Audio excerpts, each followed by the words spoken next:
하늘에 계신 우리 아버지여, 이름이 거룩히 여김을 받으시오며 나라가 임하시오며 뜻이 하늘에서 이루어진 것 같이 땅에서도 이루어지이다. 오늘 우리에게 일용할 양식을 주시옵고 우리가 우리에게 죄 지은 자를 사하여 준 것 같이 우리 죄를 사하여 주시옵고 우리를 시험에 들게 하지 마시옵고 다만 악에서 구하시옵소서.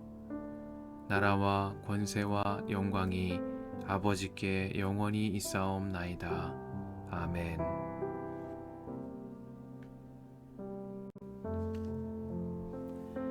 하나님의 아들 예수 그리스도의 복음의 시작은 이러하다.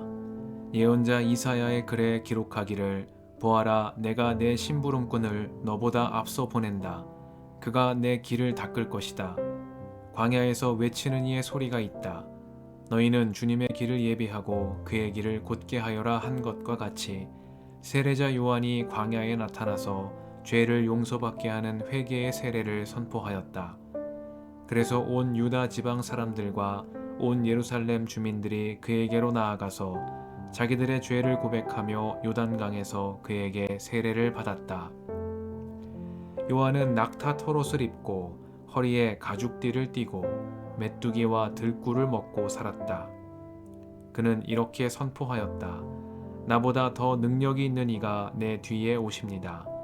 나는 몸을 굽혀서 그의 신발끈을 풀 자격조차 없습니다. 나는 여러분에게 물로 세례를 주었지만 그는 여러분에게 성령으로 세례를 주실 것입니다. 그 무렵에 예수께서 갈릴리 나사렛으로부터 오셔서 요단강에서 요한에게 세례를 받으셨다. 예수께서 물속에서 막 올라오시는데 하늘이 갈라지고 성령이 비둘기같이 자기에게 내려오는 것을 보셨다. 그리고 하늘로부터 소리가 났다. 너는 내 사랑하는 아들이다. 내가 너를 좋아한다.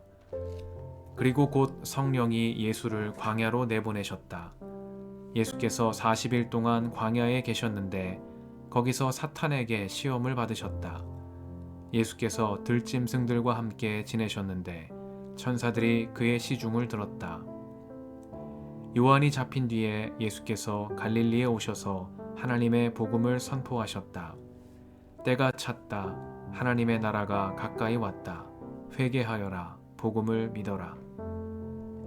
예수께서 갈릴리 바닷가를 지나가시다가 시몬과 그의 동생 안드레가 바다에서 그물을 던지고 있는 것을 보셨다.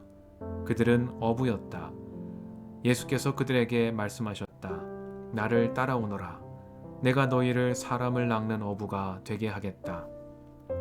그들은 곧 그물을 버리고 예수를 따라갔다.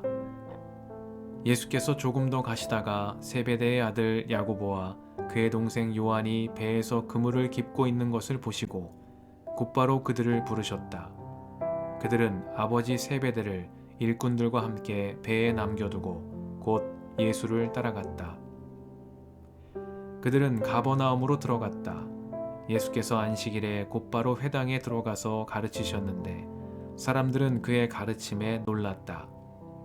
예수께서 율법학자들과는 달리 권위 있게 가르치셨기 때문이다. 그때의 회당에 악한 귀신 들린 사람이 하나 있었는데 그가 큰 소리로 이렇게 말하였다. 나사렛 사람 예수님, 왜 우리를 간섭하려 하십니까? 우리를 없애려고 오셨습니까? 나는 당신이 누구인지 압니다. 하나님께서 보내신 거룩한 분입니다. 예수께서 그를 꾸짖어 말씀하셨다. 입을 다물고 이 사람에게서 나가라. 그러자 악한 귀신은 그에게 경련을 일으켜 놓고서 큰 소리를 지르며 떠나갔다. 사람들이 모두 놀라서 이게 어찌된 일이냐, 권위 있는 새로운 가르침이다. 그가 악한 귀신들에게 명하시니 그들도 복종하는구나 하면서 서로 물었다. 그리하여 예수의 소문이 곧 갈릴리 주위의 온 지역에 두루 퍼졌다. 그들은 회당에서 나와서 곧바로 야고보와 요한과 함께 시몬과 안드레의 집으로 갔다. 마침 시몬의 장모가 열병으로 누워 있었는데 사람들은 그 사정을 예수께 말씀드렸다. 예수께서 그 여자에게 다가가셔서 그 손을 잡아 일으키시니 열병이 떠나고 그 여자는 그들의 시중을 들었다. 해가 져서 날이 저물 때에 사람들이 모든 병자와 귀신 들린 사람을 예수께로 데리고 왔다. 그리고 온 동네 사람이 문 앞에 모여들었다. 그는 온갖 병에 걸린 사람들을 고쳐주시고 많은 귀신을 내쫓으셨다. 예수께서는 귀신들이 말하는 것을 허락하지 않으셨다. 그들이 예수가 누구인지를 알았기 때문이다. 아주 이른 새벽에 예수께서 일어나서 외딴 곳으로 나가셔서 거기에서 기도하고 계셨다.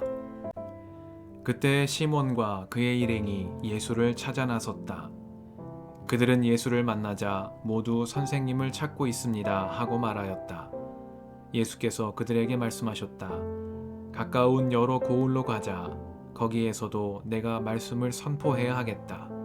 나는 이 일을 하러 왔다. 예수께서 온 갈릴리와 여러 회당을 두루 찾아가셔서 말씀을 전하고 귀신들을 쫓아내셨다. 나병 환자 한 사람이 예수께로 와서 그 앞에 무릎을 꿇고 간청하였다. 선생님께서 하고자 하시면 나를 깨끗하게 해주실 수 있습니다. 예수께서 그를 불쌍히 여기시고 손을 내밀어 그에게 대시고 말씀하셨다. 그렇게 해주마. 깨끗하게 되어라. 곧 나병이 그에게서 떠나고 그는 깨끗하게 되었다. 예수께서 단단히 이르시고 곧 그를 보내셨다. 그때 예수께서 그에게 말씀하셨다. 아무에게도 아무 말도 하지 말아라. 가서 제사장에게 내 몸을 보이고 내가 깨끗하게 된 것에 대하여 모세가 명령한 것을 바쳐서 사람들에게 증거로 삼도록 하여라. 그러나 그는 나가서 모든 일을 널리 알리고 그 이야기를 퍼뜨렸다. 그러므로 예수께서는 드러나게 동네로 들어가지 못하시고 바깥 외딴 곳에 머물러 계셨다. 그래도 사람들이 사방에서 예수께로 모여들었다.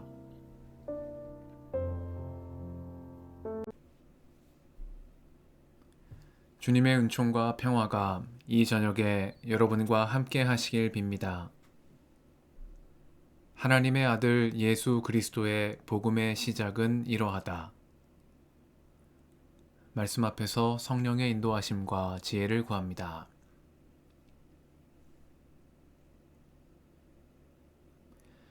마가복음은 베드로의 제자요 바나바와 바울의 동역자인 마가, 곧 마가라고도 하는 요한이 기록하여 전한 예수님의 말씀입니다.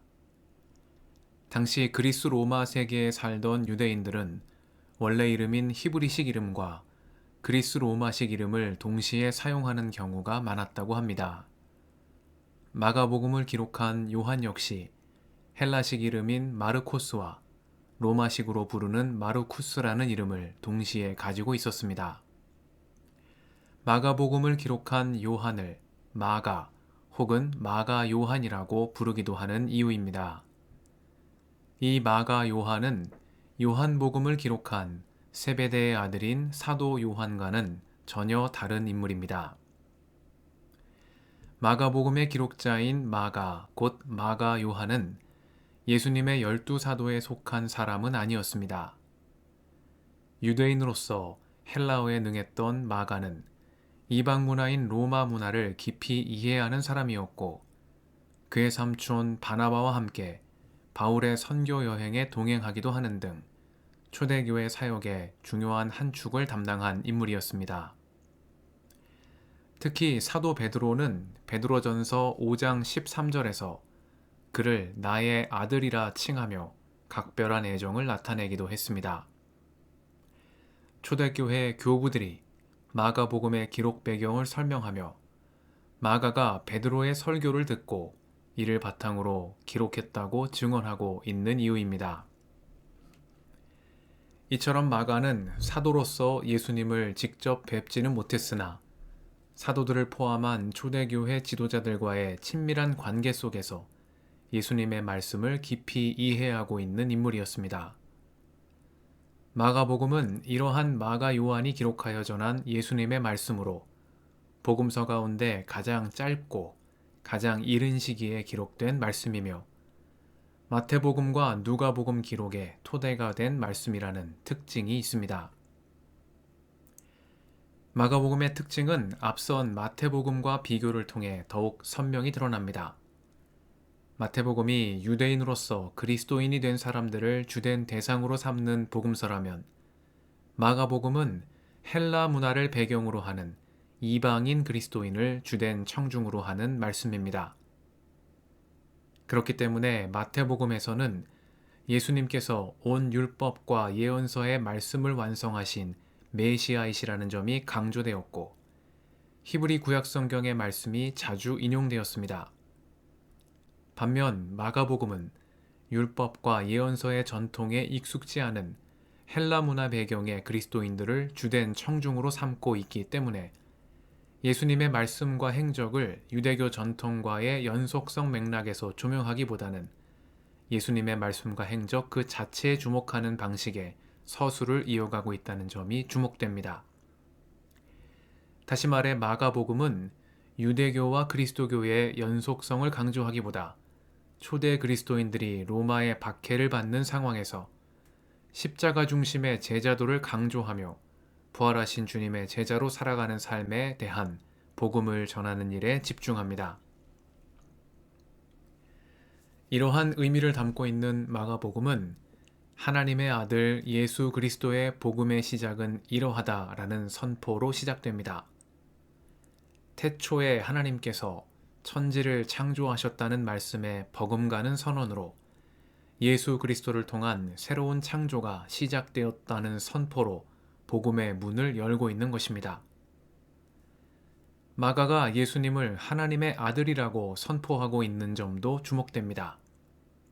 하나님의 아들은 당시 로마 황제가 스스로를 신의 아들로 자처할 때 사용되던 표현이었으나 마가는 하나님의 아들 예수 그리스도라는 선언을 통해 예수 그리스도야말로 진정한 하나님의 아들이시라고 선포하고 있는 것입니다. 또한 예수님의 말씀과 행적을 기록하여 전하는 이 책의 서두에 이를 복음이라고 칭하고 있는 점도 주목할 만한 부분입니다. 복음으로 번역된 헬라어 유앙겔리오는 원래 전쟁의 승리 소식이나 왕위 계승 소식을 전하는 등 기쁜 소식을 전할 때 사용되던 낱말이었으나 마가는 예수 그리스도야말로 유앙겔리온, 즉 전쟁의 승리 소식이나 세상 임금의 즉위 소식보다 더 기쁘고 복된 복음의 시작이라는 의미를 여기에 담아내고 있는 것입니다.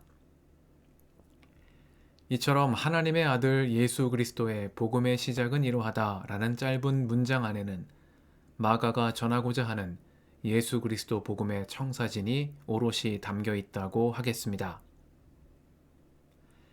이 저녁에 예수님에 대한 마가의 선포를 우리의 신앙 고백으로 삼습니다. 예수는 메시아 그리스도시요. 예수는 하나님의 아들이시요.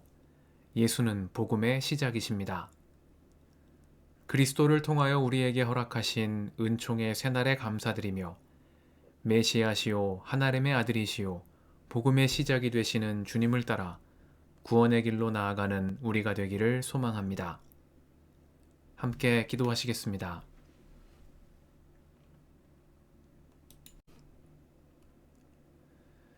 주님, 오늘도 이 저녁을 허락하시니 감사합니다. 우리의 메시아 그리스도이시요 하나님의 아들이시요 복음의 시작이신 예수님을 따라 날마다 은총의 새날로 나아가는 저희가 되게 하옵소서. 우리의 길과 진리와 생명이신 예수님의 이름으로 기도드립니다. 아멘.